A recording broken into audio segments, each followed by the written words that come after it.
Hi friends, welcome to ಬಿಂದು Deepak channel. ನೀವು ನೋಡ್ತಾ ಇದ್ದೀರಾ ಅಲ್ವಾ ನನ್ನ ಕೂದಲು ಎಷ್ಟು ಚೆನ್ನಾಗಿ ಕಾಣ್ತಿದೆ ಅಂತ. ಸೊ ಇವತ್ತು ಈ ಕೂದಲುದು ಒಂದು ಸೀಕ್ರೆಟ್ನ ನಾನು ಈ ವ್ಲಾಗಲ್ಲಿ ನಿಮಗೆ ತಿಳಿಸ್ಕೊಡ್ತೀನಿ. ನಾನು ಮನೇಲೆ ಹೇಗೆ ಎಣ್ಣೆನ ತಯಾರಿಸ್ಕೊತೀನಿ ಅಂತ ನಿಮಗೆ ಈ ವ್ಲಾಗಲ್ಲಿ ತಿಳಿಸ್ಕೊಡ್ತೀನಿ. ಬನ್ನಿ ಇದಕ್ಕೆ ಏನೇನು ಬೇಕು ಅಂತ ನೋಡೋಣ. ಫಸ್ಟ್ ನಾನಿಲ್ಲಿ 1 ಸ್ಪೂನ್ ಆಗಷ್ಟು ಮೆಂತ್ಯನ ತಗೊಂಡಿದ್ದೀನಿ, ಒಂದು ರೋಸ್ನ ತಗೊಂಡಿದ್ದೀನಿ, ಹಾಗೆ ಒಂದೆರಡು ವೈಟ್ ದಾಸವಾಳ ತಗೊಂಡಿದ್ದೀನಿ, ಕೆಂಪುದು ಮತ್ತು ಪಿಂಕ್ ಕಲರ್ದು ದಾಸವಾಳ ಹೂ ತೊಗೊಂಡಿದ್ದೀನಿ, 2 ಬೆಟ್ಟದ ನಲ್ಲಿಕಾಯಿನ ತೊಗೊಂಡಿದ್ದೀನಿ, 1 ಇಂಚಷ್ಟು ಅಲೋವೆರಾನ ತೊಗೊಂಡಿದ್ದೀನಿ, ಹಾಗೆ ದಾಸವಾಳದ ಎಲೆನ ಒಂದು 5-6 ತೊಗೊಂಡಿದ್ದೀನಿ, 1 ಮುಷ್ಟಿಯಷ್ಟು ಕರ್ಬೇವಿನ ಸೊಪ್ಪನ್ನ ತೊಗೊಂಡಿದ್ದೀನಿ, ಹಾಗೆ ಒಂದು 2-3 ಕಡ್ಡಿಯಷ್ಟು ಬೇವಿನ ಸೊಪ್ಪನ್ನ ತೊಗೊಂಡಿದ್ದೀನಿ, ಒಂದು 4-5 ತುಳಸಿ ಎಲೆನ ತೊಗೊಂಡಿದ್ದೀನಿ, ಹಾಗೆ ಒಂದು 4-5 ಈರುಳ್ಳಿ ಸಿಪ್ಪೆನ ತೊಗೊಂಡಿದ್ದೀನಿ, 1 ಸ್ಪೂನ್ ಆಗಷ್ಟು ಸಾಸಿವೆನ ತೊಗೊಂಡಿದ್ದೀನಿ, ಹಾಗೆ 5-6 ಒಂದಲ್ಗೆ ಎಲೆನ ತೊಗೊಂಡಿದ್ದೀನಿ, 1 ಇಂಚಷ್ಟು ಅರ್ಜುನ ಕಡ್ಡಿ, ಹಾಗೆ ಬಿಳಿ ದಾಸವಾಳದ ಎಲೆ, ಇದನ್ನು ನಾವು ಒಂದು 5-6 ತೊಗೊಂಡಿದ್ದೀನಿ, ಪುನರ್ನವ ಎಲೆ, 4-5 ಲವಂಗನ ತೊಗೊಂಡಿದ್ದೀನಿ. ಈಗ ನಾನು ಒಂದು ಪಾತ್ರೆಗೆ ಕೊಬ್ಬರಿ ಎಣ್ಣೆನ ಹಾಕೋತಿದ್ದೀನಿ. ನಾನಿಲ್ಲಿ ಅರ್ಧ ಲೀಟ್ರ್ ಆಗಷ್ಟು ಕೊಬ್ಬರಿ ಎಣ್ಣೆನ ಒಂದು ಪಾತ್ರೆಗೆ ಹಾಕೋತಿದ್ದೀನಿ. ಈ ಕೊಬ್ಬರಿ ಎಣ್ಣೆನ ನಾನು ಗಾಣದಿಂದ ಬಿಡಿಸಿ ತಂದಿರೋದು. ನೀವು ರೆಗ್ಯುಲರ್ ಆಗಿ ಯಾವ ಎಣ್ಣೆನ ಯೂಸ್ ಮಾಡ್ತೀರಾ ಅದನ್ನು ಕೂಡ ಇದಕ್ಕೆ ಬಳಸ್ಬೋದು. ಈಗ ಸ್ಟವ್ ಹಚ್ಚಿ ಅದ್ರ ಮೇಲೆ ನಾನು ಆ ಪಾತ್ರೆನ ಇಟ್ಕೋತಾ ಇದ್ದೀನಿ. ಎಣ್ಣೆ ಸ್ವಲ್ಪ ಕಾಯ್ದ ಮೇಲೆ ನಾನು ಕಟ್ ಮಾಡಿರೋ ಅಂಥ ಬೆಟ್ಟದ ನಲ್ಲಿಕಾಯಿನ ಇದಕ್ಕೆ ಹಾಕೋತಿದ್ದೀನಿ, ಹಾಗೆ ಸಾಸಿವೆನ ಇವಾಗ ಇದಕ್ಕೆ ಸೇರಿಸ್ಕೊತಿದ್ದೀನಿ. ನಾವು ಏನೇನು ತಗೊಂಡಿದ್ವಿ ಅದೆಲ್ಲನೂ ಕೂಡ ಇವಾಗ ಒಂದೊಂದಾಗೆ ನಾನು ಹಾಕೋತಿದ್ದೀನಿ. ನೋಡಿ, ಇವಾಗ ಈರುಳ್ಳಿ ಸಿಪ್ಪೆನ ಹಾಕ್ಕೊಂಡಿದ್ದೀನಿ, ಹಾಗೆ ದಾಸವಾಳದ ಎಲೆನೂ ಕೂಡ ನಾನು ಇವಾಗ ಹಾಕೋತಿದ್ದೀನಿ.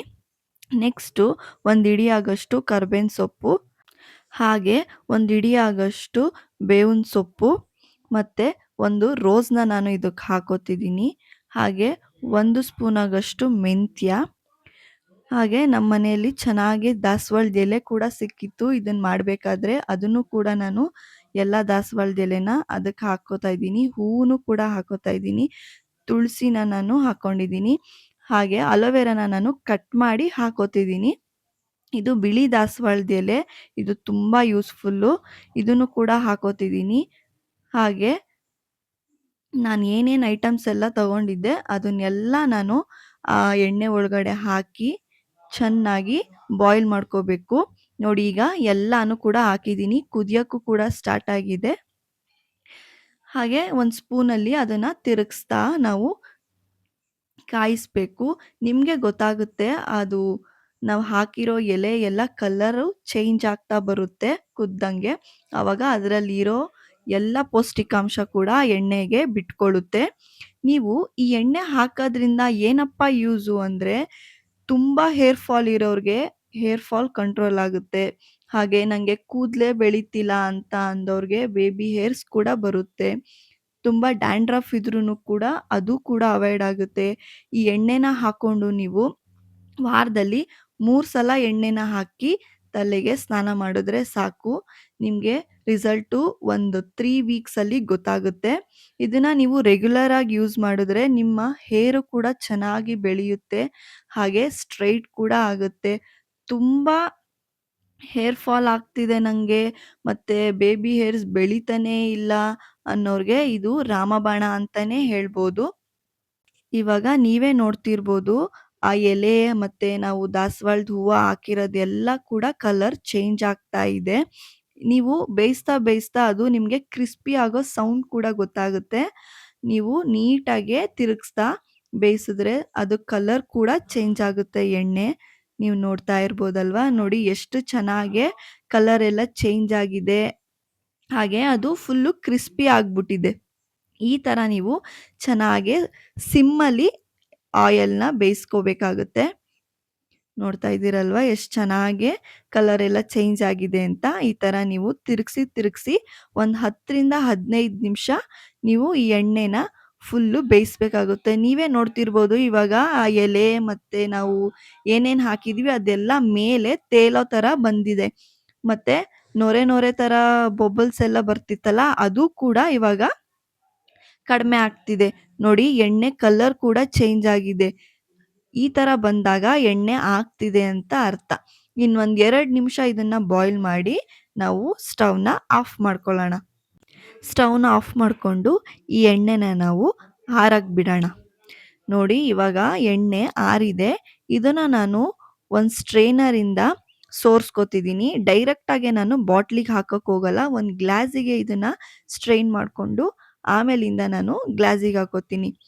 ನೀವು ಸ್ಟ್ರೈನ್ ಮಾಡಬೇಕಾದ್ರೆ ನೋಡ್ಕೋಬೇಕು ಎಣ್ಣೆ ಆರಿದ್ಯಾ ಇಲ್ವಾ ಅಂತ. ಏಕೆಂದ್ರೆ ಎಣ್ಣೆನ ನಾವು ಈ ಥರ ಸ್ಟ್ರೈನ್ ಮಾಡಬೇಕಾದ್ರೆ ಜಾಲರಿ ಸುಟ್ಟೋಗೋ ಸಾಧ್ಯತೆಗಳಿರುತ್ತೆ.